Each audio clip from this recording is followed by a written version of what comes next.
ప్రజల గురించి, ప్రజల ఆరోగ్యం గురించి, వాళ్ళకు ఎటువంటి ఇబ్బందులు రాకుండా చూసుకునే దాని గురించే మొత్తం ఎనర్జీస్ అంతా కూడా పెట్టాల్సి వచ్చింది.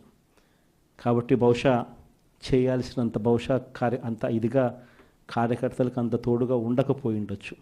కానీ జగన్ 2లో మాత్రం అలా జరగదు.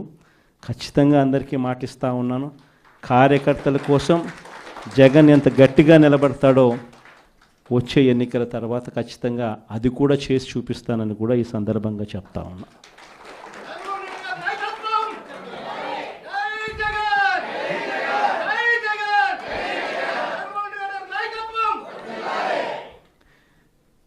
చంద్రబాబు నాయుడు గారి మాదిరి ఆయన మోసాలు నిజంగా ఈ మధ్యకాలంలో క్లైమాక్స్ అనేది మీ అందరికీ బహుశా తెలిసే ఉంటుంది.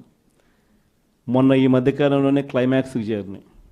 మామూలుగా చంద్రబాబు నాయుడు అనే వ్యక్తి అబద్ధాలు చెప్తాడు, మోసం చేస్తాడు అన్నది మనందరికీ కూడా బాగా తెలిసిన విషయాలే. అయినా కూడా ఎందుకో మొన్న సందర్భంలో చంద్రబాబు నాయుడు గారిని పొరపాటున నమ్మి ఆశకు లోనై పొరపాటున కొన్ని తప్పుడు అడుగులు పడ్డాయి. తప్పుడు అడుగులు పడి తెలుసుకున్న తర్వాత కనీసం చంద్రబాబు నాయుడు గారు ఇప్పుడన్నా మారింటాడేమో అని చెప్పి చాలామంది ఎదురు చూశారు. కానీ ఆ మారడం అనేది మారలేదు. ఈ మనిషి ఎప్పుడు ఈ మనిషి ఇంతే అని చెప్పడానికి మొన్న ఈ మధ్యకాలంలో ఆయన మాట్లాడిన మాటలు P4 అంట, గుర్తుందా? P4 అని కొత్త మోసం తీసుకొచ్చినాడు. ఆశ్చర్యకరం ఏంటంటే P4 విధానం అంటే ఏంటంటే సమాజంలో ఉన్న 20% పేదవాళ్ళ బాగోగులన్నింటినీ 10% సంపన్నులకు అప్పగిస్తాడట. అసలు ఈ మనిషి ఏం మాట్లాడుతున్నాడో నాకే అర్థం కాల రోజు చెప్పిన తర్వాత. అసలు రాష్ట్రంలో ఎన్ని వైట్ కార్డ్స్ ఉన్నాయో చంద్రబాబుకు తెలుసా అని అడుగుతా ఉన్నా. వైట్ కార్డ్ అంటే ఏంది? తెల్ల బియ్యం కార్డ్ అంటే ఏంది? బిలో పావర్టీ లైన్ అని, అంటే దారిద్ర్య రేఖకు దిగువన ఉన్న వాళ్ళు అనేదే కదా దాని అర్థము. రాష్ట్రంలో 1,61,00,000 ఇళ్ళుంటే అందులో 1,48,00,000 ఇళ్ళు వైట్ కార్డ్ హోల్డర్స్. అంటే ఎంత పర్సంటేజ్? 1,61,00,000కు 1,48,00,000 అంటే దాదాపుగా 90%. దాదాపు 90% రాష్ట్రంలో ఉన్న ఇళ్ళు ప్రజలు దారిద్ర్య రేఖకు దిగువన ఉన్నవాళ్ళు. మరి 90% మంది దిగువన ఉంటే ఈ పెద్ద మనిషి ఇంకోటి అడుగుతా పోనీ, అసలు రాష్ట్రంలో ఎంతమంది ఇన్కమ్ ట్యాక్స్లు కడతా ఉండరు? అదన్నా ఈ పెద్ద మనిషి చంద్రబాబు నాయుడు తెలుసా అని అడుగుతా ఉన్నా. ఎందుకంటే ఇన్కమ్ ట్యాక్స్లు కట్టేది కేవలం 8,60,000 మంది మాత్రమే ఇన్కమ్ ట్యాక్స్లు కడుతున్నారు. మొత్తం మీద ఒక 25 లక్షల మంది ఇన్కమ్ ట్యాక్స్లు ఫైల్ చేస్తూ ఉన్నారు. అందులో నిల్ రిటర్న్స్ అని చెప్పి రాసే వాళ్ళను పోను ఇన్కమ్ ట్యాక్స్లు కట్టే వాళ్ళు ఎంత అంటే కేవలం 8,60,000 మంది మాత్రమే ఇన్కమ్ ట్యాక్స్లు రాష్ట్రంలో కడతా ఉన్నారు. మళ్ళీ 8,60,000 మందికి 1,48,00,000 మందికి అప్పచెప్పాలి కదా. నిజంగా అదే ఆయన చెప్పే P4 అంటే కూడా అక్కడ కూడా మళ్ళీ మోసమే.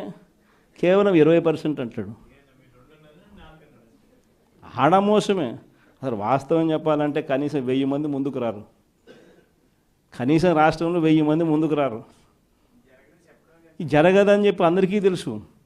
అవాస్తవాలని అందరికీ తెలుసు. ఈయన డ్రామాలు ఆడుతున్నాడని అందరికీ తెలుసు. ప్రజలందరూ నవ్వుకుంటున్నారు. ఈయన మాట్లాడేటప్పుడు ఏకంగా మీటింగ్లో నుంచి మనుషులు కూడా వెళ్ళిపోతూ ఉన్నారు.